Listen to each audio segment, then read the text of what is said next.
Good morning, middle school. A little weak still. All right. Welcome back. For eighth graders, I kind of did it a little bit different this year. It's a more traditional. I picked out a topic I actually really love and just said if I was an eighth grader, how would I approach this? So for those of you taking note for your eighth grade chapel, just wanted to put that out there at the beginning. Okay, so as I still remember vaguely my middle school years, one thing that stands out in those years were all the obsessions. You go through all kinds of phases in middle school and throughout your life. Maybe it's a series of books, a hobby, a sport, maybe it's a TV show, maybe it's a video game.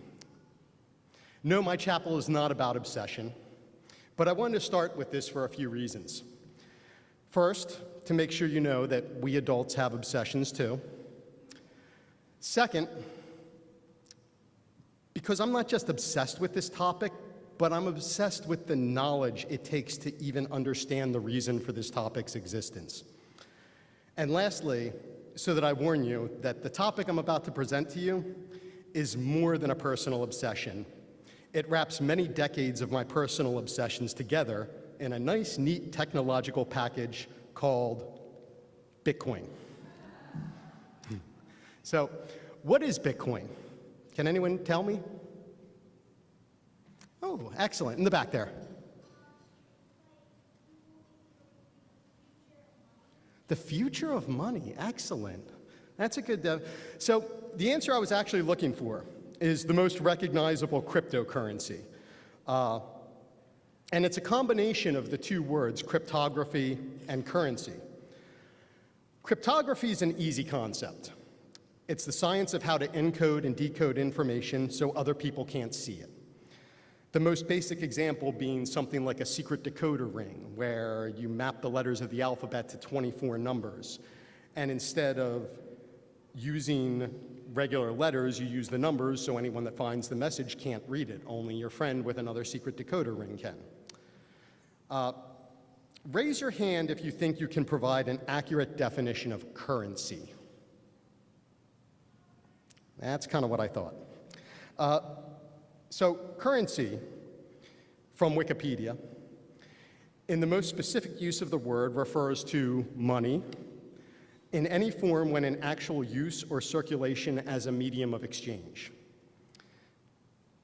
And this is where we come to the hard part of explaining Bitcoin or any other currency, be it government issued or crypto. The problem of explaining what money is isn't new. The quote behind me from John Adams is every bit as relevant today as it was during the American Revolution. My journey to understanding money started with my grandfather who lived through the Depression, showing me a sandwich of copper in the quarters and dimes that were once solid silver. But the quote that really stands out to me most was when my brother-in-law Paul was explaining to me how the United States used the world's oil market to make the dollar the world's reserve currency, a much longer discussion. And as I was trying to wrap my head around it, he added, well, money is whatever we agree it is. Makes sense when you think about it. If you have ever traded a friend a fidget spinner or a Pokemon card for something, you have used them as money.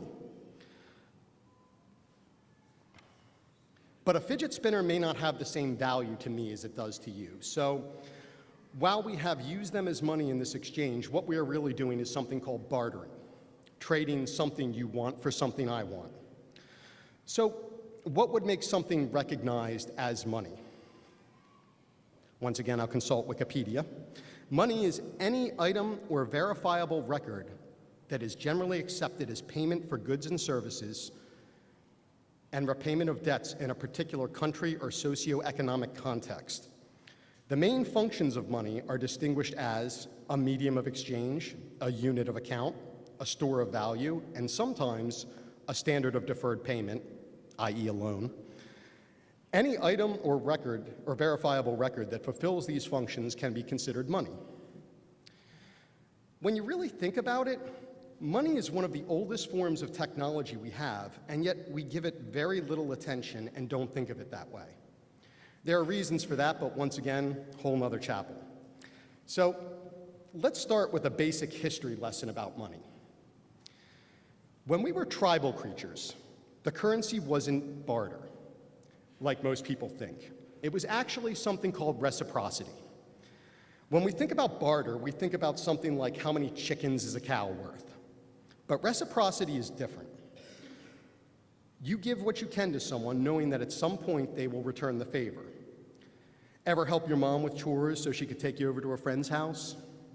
Ever given your brother or sister or friend some treat you didn't like as much as they did, knowing that at some point they would return the favor? That's reciprocity. You contributed to the tribe, and the tribe took care of you in return. It wasn't until civilization started, when we could now trade with people outside of our tribe, that we needed to think about being paid back. Before that, people remembered who contributed and would give back accordingly.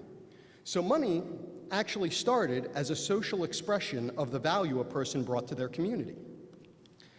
This actually worked really well until we hit something called the Dunbar number. Now, the Dunbar number is the maximum number of individuals in a community that can operate together based purely on reputation within that community. To simplify the concept a bit, when one tribe eventually came into contact with another tribe, how did they exchange value then? Any guesses on what the oldest form of money we know of is? Anybody? Yeah, Keith. Shells. Oh, that's an interesting one. They're really early money, but not the earliest. Anyone else? Over there. What's that? Well, go ahead, you first. Yeah. What'd you say? Homes? Home? Like a home, like your home is your, you're saying home is in money? Like using your home as money?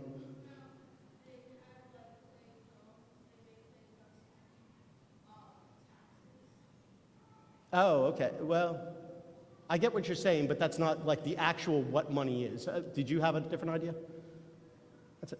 That's okay. No worries. All right. So I thought someone would give me the Hudson. Do you have a guess? What's that? Sand what? Sand dollars. Interesting. No, I was thinking someone might say gold or jewels or something like that. But the oldest written records we have are quite frequently ledgers of credit and debt. Ironically, exactly like what we have today, minus the storage on electronic computer systems. And the oldest token currency we have found are actually those clay tokens up there from Susa, which is modern-day Iran, and they dated back to 3300 BC, the Sumerian Empire. The Babylonian Empire did away with the tokens altogether and used a pure ledger system from 1900 to 539 BC. It wasn't until the tail end of that empire where we find the first example of metallic coins. Makes complete sense. If the first money was an expression of value, then once that community got big enough that some people didn't know each other, we needed to write that value down. It became a linguistic expression of value and worked because people agreed that it worked. The oldest known example of using precious metals comes in the year 700 BC, notably right before the fall of Babylon. The coin there was actually made of a substance called electrum. Electrum is a naturally occurring alloy of gold and silver, which was made into that coin. It's also the name of one of my favorite Bitcoin wallets, but I digress. So when you hear people say that gold has been a store of value for all of recorded history, we're being a bit disingenuous because we didn't even have the ability to refine this alloy down into gold and silver in the year 700 BC, just 2,000 years ago. It's only from this point on that we see a mix of ledgers and what we would call commodity money. So why did we stop using the ledger system? It's exactly what we have today when you think about it. Banks today keep a computer database of who has what money. Over 90% of today's money doesn't exist in physical form. It only exists in these private digital ledgers stored in the data centers of banks. As far back as we can look in time, we find various examples of both money as a ledger and money as a token. and every single one ended the same way. The central party responsible for keeping the ledger or creating the tokens succumbs to the temptation of creating more of it for themselves until it loses enough value that the people using it lose faith in it. To look at it a simpler way, the people creating the money create so much that people lose faith in its value and no longer agree that it is money. Now, that's a pretty big concept to digest, so humor me for a moment. I want you to imagine that Montgomery School is a large economy, and everyone has a role to produce something. Mr. Kratz sells trout to Chef Ron so he can charge people for meals to pay the kitchen staff. Mr. McConnell collects rent from everyone on campus so he can pay the bills for water, electricity, etc. And everyone does this with a new form of money called Heron dollars, created by Mr. Hamilton. And this all works great, as he started by giving everyone a fair amount of this new money, and all our collective goods and services quickly found an equilibrium price. Fish were 2 Heron dollars, meals were 4 Heron dollars, etc. And it stayed like this for a long while. Then one day, Mr. Hamilton finds he has a fatal disease, which there is only one cure, which is way more expensive than he has money for. So he decides to create some more Heron dollars to pay for it. What effect do you think this has on the community? Anybody? Keith? You even used the correct term. Excellent. Inflation. The prices rise. There's more money now chasing the same amount of goods and services. Prices all rise. Excellent.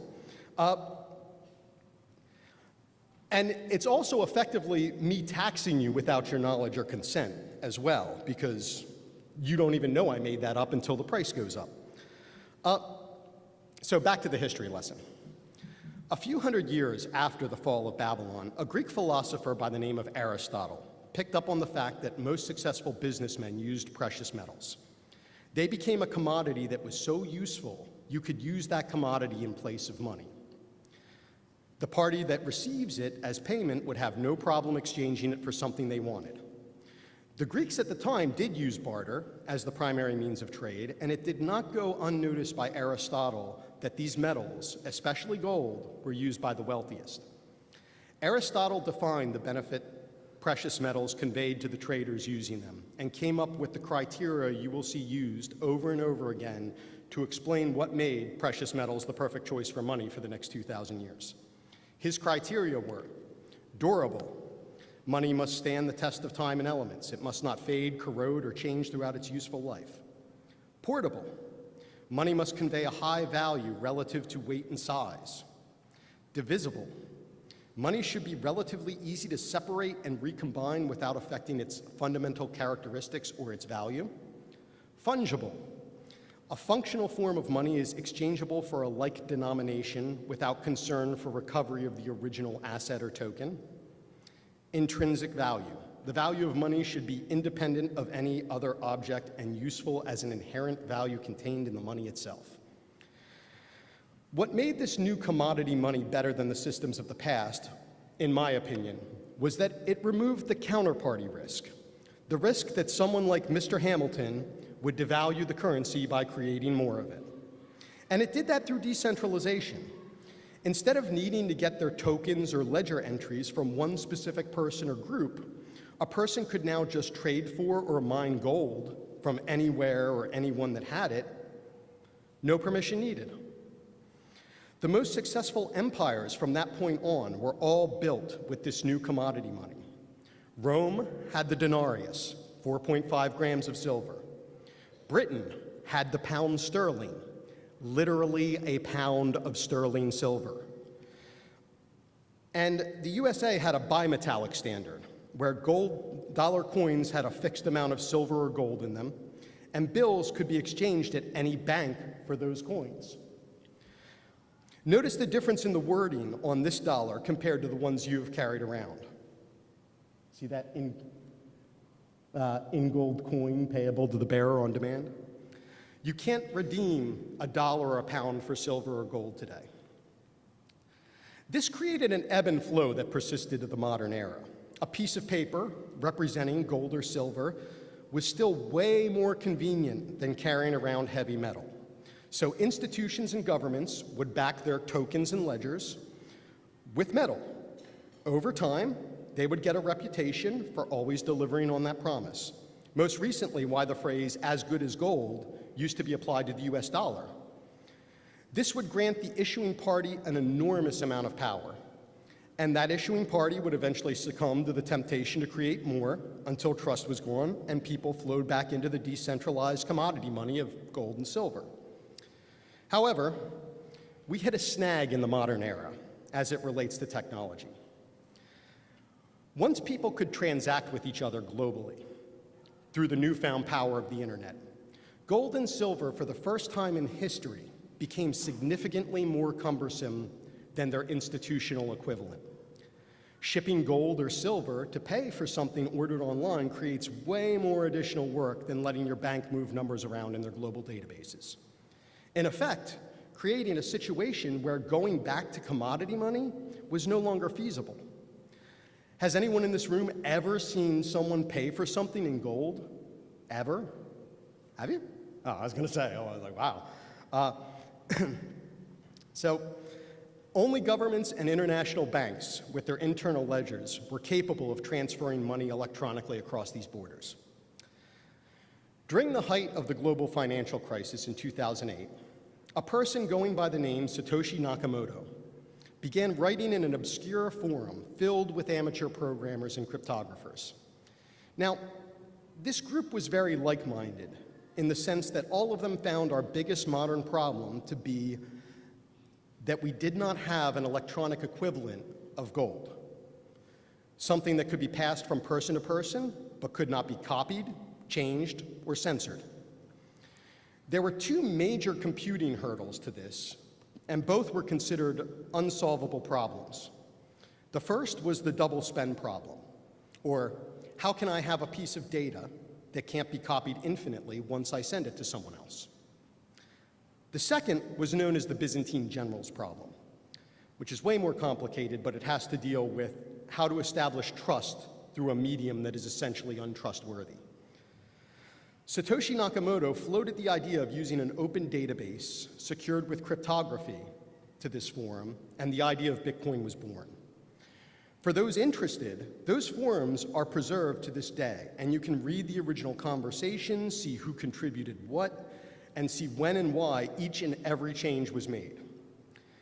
Now, I don't have near enough time to explain the '08 financial crisis, but it is hard to separate out from Bitcoin, so I'm going to give you my one-sentence, incredibly simplified summary.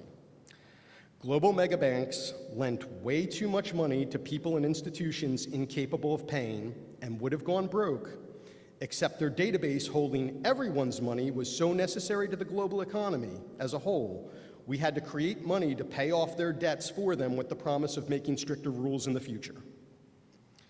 With that painfully inadequate description of the '08 financial crisis in mind, the many talented people that first jumped on board to help develop the Bitcoin protocol did so because of the belief that we needed a digital equivalent of gold that the world could use as an alternative to these centralized banking ledgers. Bitcoin's database is known as the blockchain because of the way it builds the database block by block every 10 minutes. The very first block, or Genesis block, contained the newspaper headline from the Times of London that week: Chancellor on brink of second bailout for banks. Now, it should be noted that Satoshi did not write the software himself. After he floated the idea, he then posted a white paper detailing how this new digital money could be created, and those many like-minded people in those digital forums began to contribute. Bitcoin is what is known as a FOSS project, free, open source software. Anyone can look at the code, make their own copy, tinker with it, even submit ideas for improvement. And this is one of the big points most people get stuck on. If anyone can copy the code, can anyone make their own Bitcoin? Well, yes and no. People can create their own cryptocurrency using the Bitcoin code. What they cannot copy is the network of users, hodlers, miners, exchanges, wallets, and open source developers that keep Bitcoin in a league of its own. Can anyone in the room name another cryptocurrency other than Bitcoin? Keith. Excellent, Litecoin, that's a good one. I wasn't expecting anyone to be able to answer that. Kudos to you today.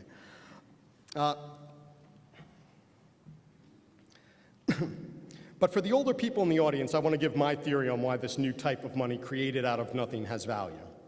The fact that it is noticeably better in just about every category we could assign to money than gold or the dollar. Now, the chart you see behind me is comparative. So while gold is easily divisible by weight, it is not as easily divisible as Bitcoin, or as the dollar. However, Bitcoin's smallest unit is a Satoshi, which is 1/100 millionth of a Bitcoin. Bitcoin wins divisibility hands down. Transportability. Bitcoin can be sent anywhere in the world in under half an hour in a way that is both completely verifiable and irreversible. Once again, no comparison, Bitcoin wins easily. Scarcity. Gold is very scarce, but Bitcoin is better than scarce, it's fixed. You can't find new deposits of Bitcoin in the ground. The mining is a competition to write the newest block of records, where the winner gets a fixed amount of Bitcoin that decreases over time. 21 million is the maximum that can ever possibly exist. Once again, Bitcoin. Fungible.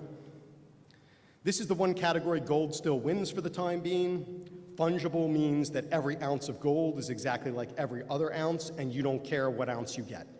Both the dollar and Bitcoin are slightly less fungible. The dollar has serial numbers that are attached to it that you can use to track it. Bitcoin has a record system that can be tracked too, so it's slightly less fungible than gold. Durability. Gold technically wins this one as well because gold will still exist even after humanity is long gone. However, the Bitcoin blockchain will exist for as long as we have computers and the internet. If the power or internet were to go out, just like the internet, the Bitcoin blockchain would boot right back up as soon as we fix whatever problem caused the outage. So in my opinion, it's effectively the same. I don't know why the person that made this threw non-consumable up there. To me, that's basically the same as durability. So, to summarize, it is my belief that mankind invented a better gold called Bitcoin, and it will transform our world every bit as much as the internet. Sadly, I can't tell you what the price in dollars will be in the next day, month, or year, but I can tell you with exact certainty how many Bitcoin will exist at any point in the future, which is something no government-issued currency can do. On that note, do not take this chapel as a recommendation to buy Bitcoin. Take it as a recommendation to learn more about Bitcoin. When you use Bitcoin, there is no company that you can call when you make a mistake. There is no way to reverse a transaction. It's just a protocol running across the internet. Many people have already thrown away fortunes that can never be recovered because they did enough research to want to invest in it, but not enough to know how to store or handle it properly. So, I hope I did a decent job of explaining the why and a little of the how of Bitcoin. But if you find yourself confused and wondering why Mr. Hamilton didn't get into the real technical details of how this works, let me finish with a quote from its mysterious creator. Writing a description of this thing for general audiences is bloody hard. There's nothing to relate it to. Thank you, and enjoy your day.